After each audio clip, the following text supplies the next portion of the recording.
Hello, welcome. This is Dr. Elena Estanol, #1 international bestselling author, peak performance psychologist, and intuitive prosperity business mentor.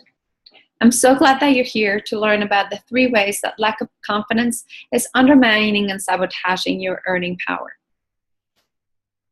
If you haven't watched that first training and that first video, I would encourage you to stop this video and go to that first training, as we're going to be referencing some of the concepts that we introduced during that first training today. If you have, then I'm glad that you're here.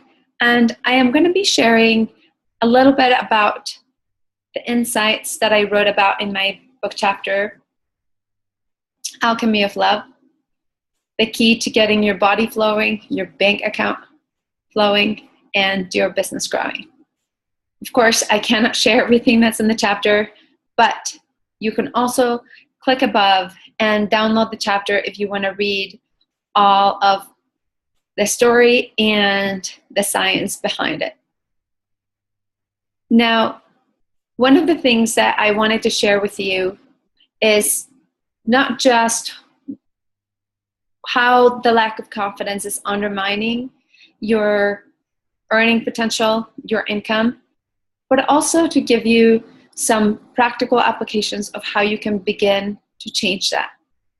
Now, there's no way that I can share the 20 years of education and experience in a short training, but I'm going to give you as much as I can.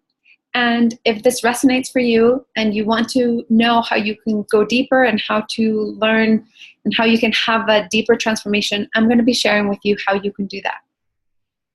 So, one of the things that has interested and puzzled psychologists for many years is seeing how when people win the lottery, and lottery winners, how when they win the lottery, sometimes even just a year later, they are already poor or poorer than they were before they won it.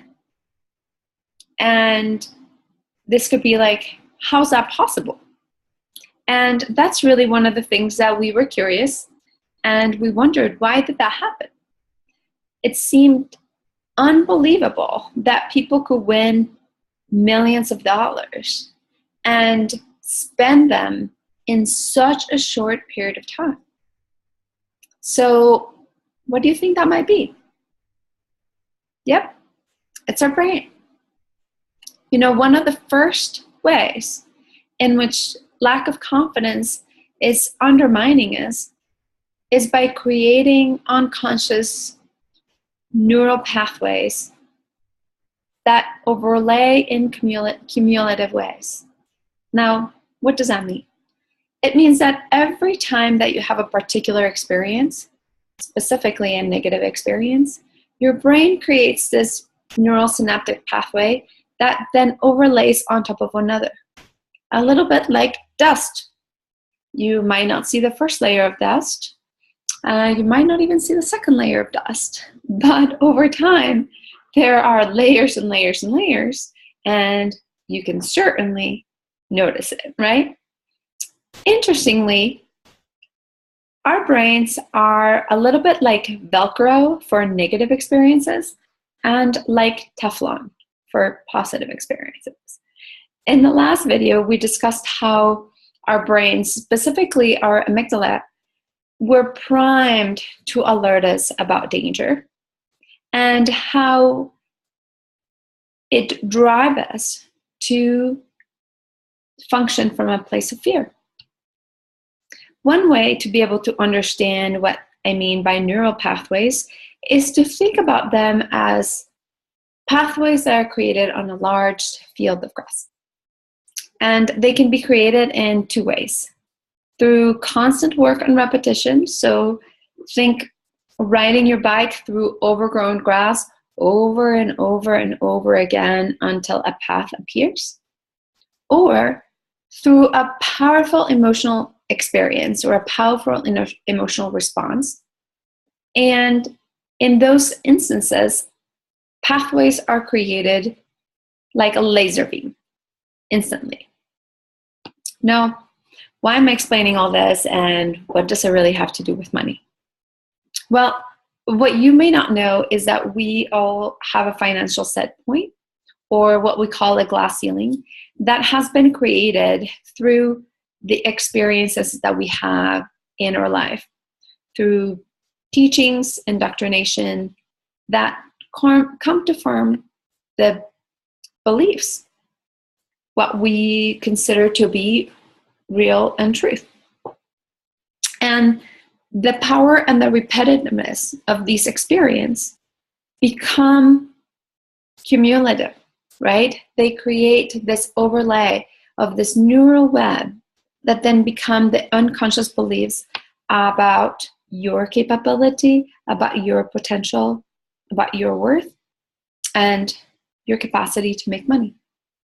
So perhaps you're working really, really hard to increase your financial reality, yet you continue to produce the same results, to be stuck in the same place no matter what you do.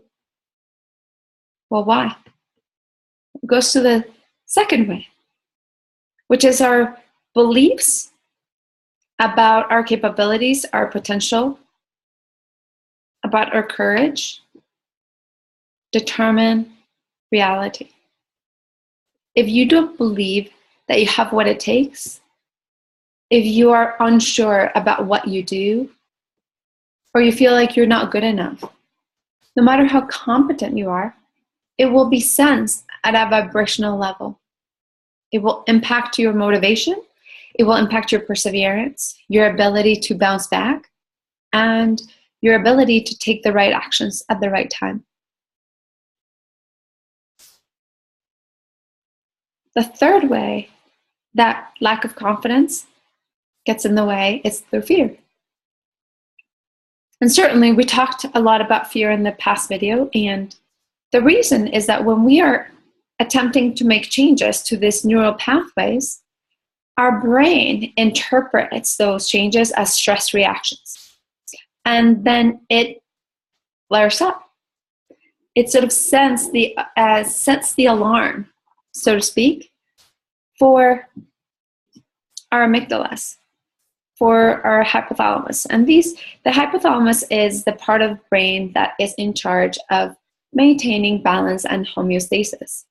And so the alarm goes anytime that something is not like it was before, right? Oh, change something. And then the hypothalamus immediately then creates a response to the amygdala. Now, our amygdalas are that tiny part of our brain that is responsible for emotions, and especially fear. Many people refer to them as the reptilian brain, or as the emotional brain, or the primitive brain. Basically, it is that part of us that makes us move through fear.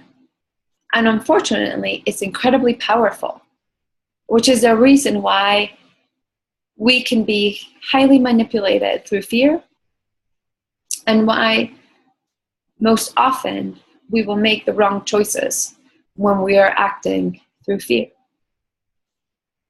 Of course, when we feel fear, how it shows up in our bodies is through fight, freeze, or run away, or hide, right? Fight, flight, or freeze. This is what we call the fight or flight response: fight, freeze, flight. And what that means is either we fight the change, consciously or unconsciously, we sabotage the way that we are trying to make any changes. We freeze, sort of try to keep everything status quo, or we flee. We run away from it. And how we run from it is that we've become the most medicated, addicted, and overworked society, because we're allowing our fear to run our minds. We go to medication to try to decrease the fear. We become addicted to all kinds of things and substances simply in an attempt to escape our reality. And ultimately, we allow fear to run our minds, our bodies, our spirits, and our lives. why is it that I'm talking so much about fear? What the heck does fear have to do with confidence? Well, when I did my dissertation research, I found proof for something that had been quoted in the literature many times before. And what I found is that fear is inversely related to confidence, meaning that as authentic confidence increases, fear decreases, and that as fear increases, confidence decreases. And why this is important and how I discussed this in the previous video is that when we are activating authentic confidence, when we are activating our true inner power, we do so from a place of love and self-love. Love is ultimately the only feeling that is strong enough to shrink down fear. And interestingly, love allows us to approach fear and contain it, bring it down, soothe it, so to speak. Yet our minds are so incredibly active, fighting any kind of change. Change is interpreted as a threat and a stress. And ultimately, people ask, well, why is it that we fear change so much? Partly because we always want to have security, and we always want to know the answer to things way ahead. We fear letting go of whatever thing is providing us with immediate comfort, even if it's negatively impacting our lives. We are afraid of the effort and the time it's going to take to create the change and the transformation that we want to see. And we're afraid that ultimately we may not be able to achieve the results or the outcome that we set out to accomplish. And so when we allow fear to be guiding us, then we usually arrive to the conclusion of, oh, it's not worth it. Why bother? I'm going to do all this work and then I'm not going to achieve the result. And sadly, we lose sight that the outcome and the result may not be the most important thing. That it is the growth that we experience through the process. And it is how we get to elevate our spirits and our consciousness to become different people. And how this contributes to the society that we truly want to create.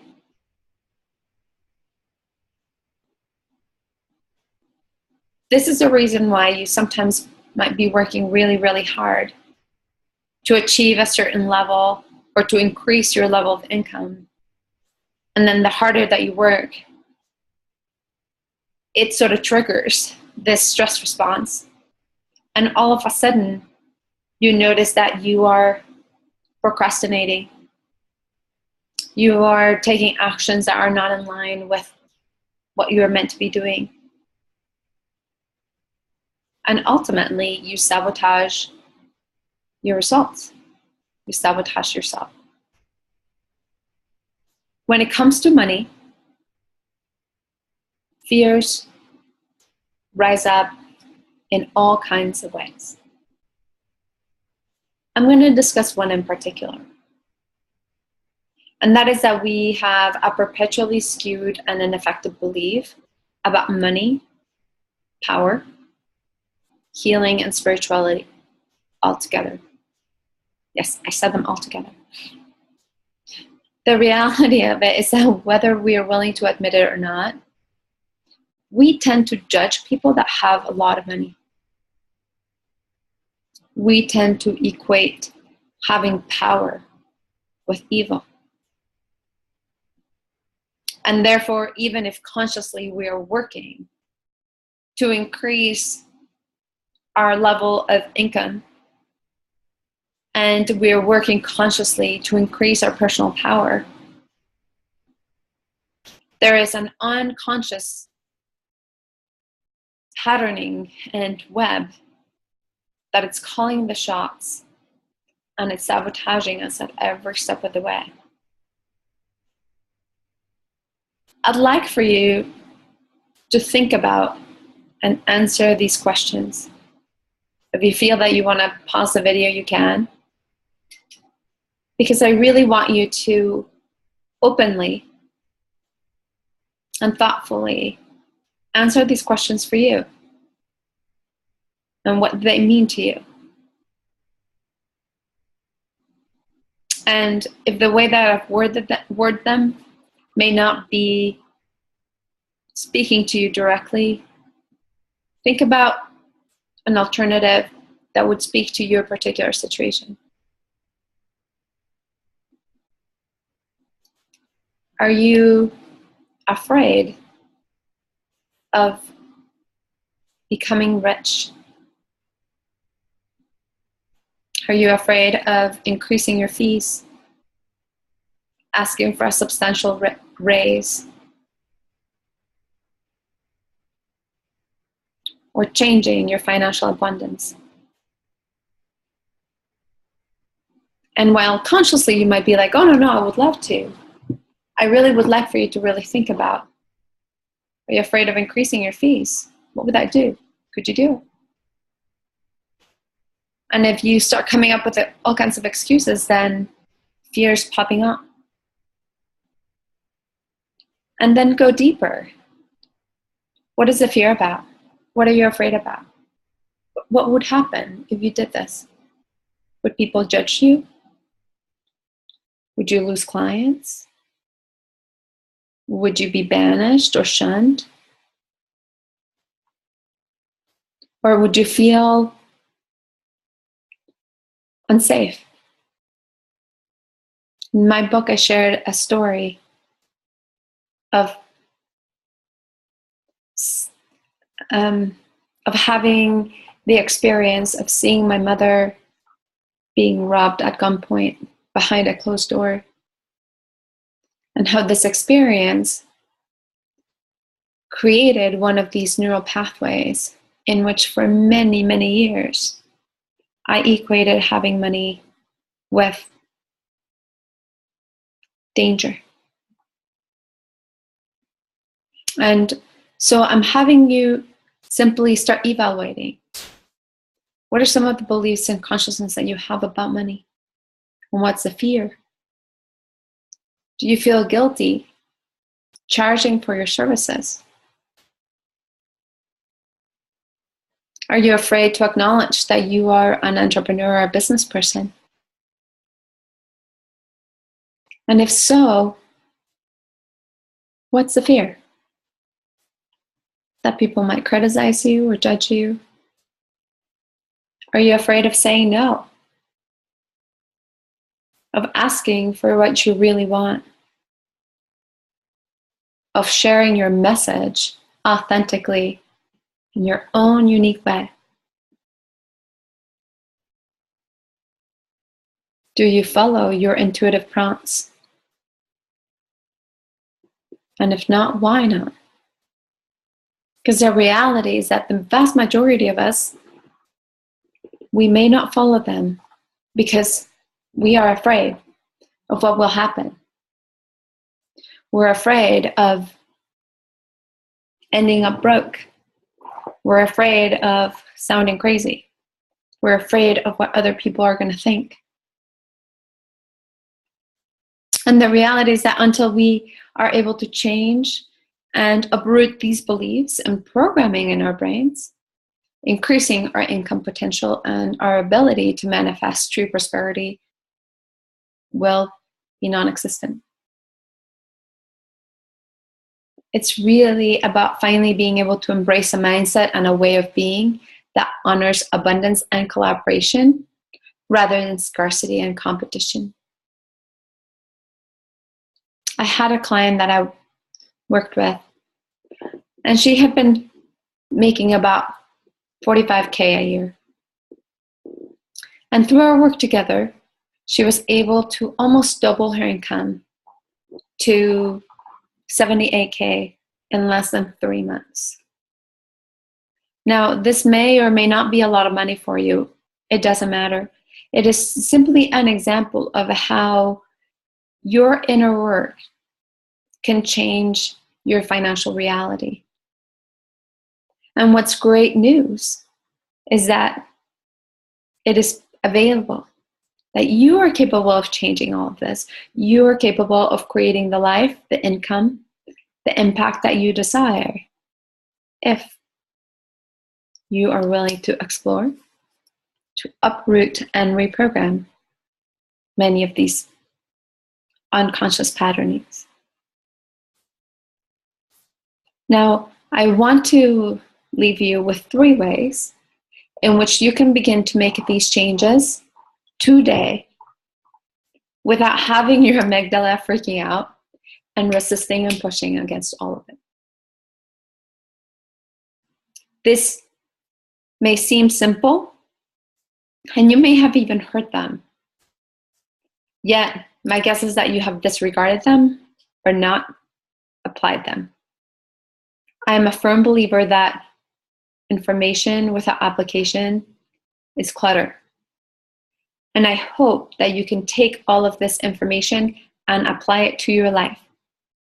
I do not want to be clutter in your life. I want you to be able to transform your life. So, with an open mind, I want you to really look at these 3 recommendations and begin to think about how and when you can integrate them and begin making those changes. So, the first one is make small daily changes to your thoughts and self-talk. Okay, many people talk about self-affirmations and they are powerful, but the thing of it is that most people don't do them in a consistent way, and most people don't really find affirmations that are true and authentic to themselves. I am not going to give you a canned affirmation because it needs to be something that comes from you, something that you are going to believe, and something that is not going to elicit the inner resistance of like, well, no, that's not true, da, da, da, da. But the key component here is daily. I think that if I was to categorize what is one of the things about us humans that gets in the way is inconsistency. Really our inability to do things in a consistent manner. And actually, maybe I should correct myself. We are completely capable of it. We simply believe that we can. So when you make the decision and you make the commitment and you take action, decision, commitment, action is when we get to see results. And the daily application is the key. I want you, number 2, small daily actions. Again, this is about you committing to doing something every day, something that takes you out of your comfort zone, even if it's just by an inch or 2. It could be driving to work through a different route.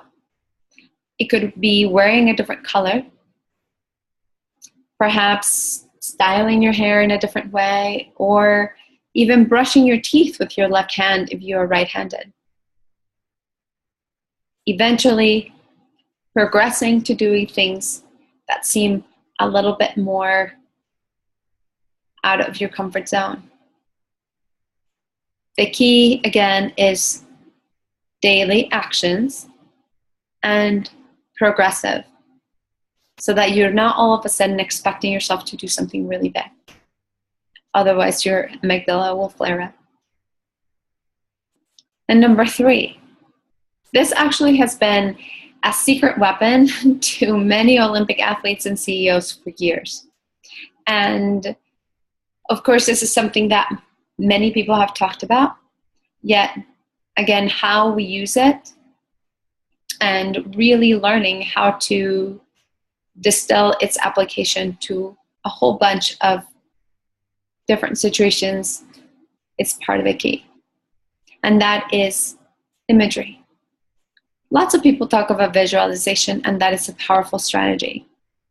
When I talk about imagery, it's about being able to engage all of our senses: sight, sound, taste, smell, sensations, feelings, to create an experience, a full body experience. The more real and the more powerful, the more likely that it will begin to create a ripple and begin to rewire and change your system. It's a little bit akin to, in Harry Potter's movies, he was asked to create a Patronus. That was a really powerful and positive image that could fuel him, reconnect him to his authentic power, and be able to face any challenge that he encountered. This is part of activating that true authentic confidence. Now, I don't want you to assume that this is all it takes to become truly authentically confident, because it's likely taken years for you to feel insecure and doubtful, and it's likely that you've even tried some of these techniques and strategies in an inconsistent or unsupported way. Yet, surprisingly enough, you can make changes in a short period of time once you understand how to do that and you commit to taking those daily actions. There are a number of exercises and powerful ways in which you can personalize what I have even shared with you, because ultimately achieving authentic confidence will allow you to shatter your glass ceiling, to let go of unproductive ways of thinking, of being, and behaving that may have sabotaged your success. And it will allow you to get to a place of full empowerment, where you let go of limiting beliefs, where you can achieve the income, the impact, and the influence that you have only dreamed of. Above all, authentic confidence is really about being able to rise up, to become the best that you can be, to rising to being the transformational leader that you have been desiring to become, to elevate and contribute to the consciousness in our world. In a few days, I'm going to be opening enrollment for my new program, Unleash Your Authentic Confidence Program. In it, you will find all of the training, the tools, and the exercises to be able to transform yourself so that you no longer fear being discovered a fraud, so that you're no longer paddling like mad underwater, and so that you can fully inhabit your brilliance. Now, it won't be open for very long. So if this is resonating with you, I encourage you to take your first bold step towards achieving authentic confidence and taking action in your honor and what you stand for. Because ultimately, this is not just about you becoming authentically confident, but it's about you being able to reflect into the world the same kind of love, kindness, compassion, trust, and assuredness that you would feel. It's about you being able to rise up and elevate others around you. It's about you being able to teach and share with your family, with your friends, with your community. It's about you being able to create the world that we all need. As I mentioned earlier, these are monumental times in our history. Authentic confidence impacts every sphere of our existence: relationships, health, money, peace, politics. We owe it not only to ourselves, but to our families, to our friends, employers, employees, co-workers, community, to really unleash our authentic confidence so that we can become more loving, more conscious, more empathic, and most importantly, to turn the tides of our world, to rescue our world from the destruction, the hatred, and the fear. To stop all of the fear-based manipulation, to be able to choose to live a life that is based on love, power. Because ultimately, the revolution that will change our world will begin with our commitment in each one of us. Now, if this was helpful to you, I would love for you to like it, for you to share it, post your comments, your questions, your aha moments on the string below. In fact, I would even love for you to post how you are going to begin integrating this into your life. Better yet, make a commitment of what it is that you are going to take and do differently to begin to start changing how you relate to you, and in turn, how you relate to others. Share it broadly. Help me spread the word so that we can build a world that's based on love and not on fear.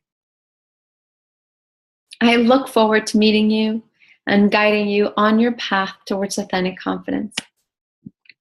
I wish you love, light, and brilliant success.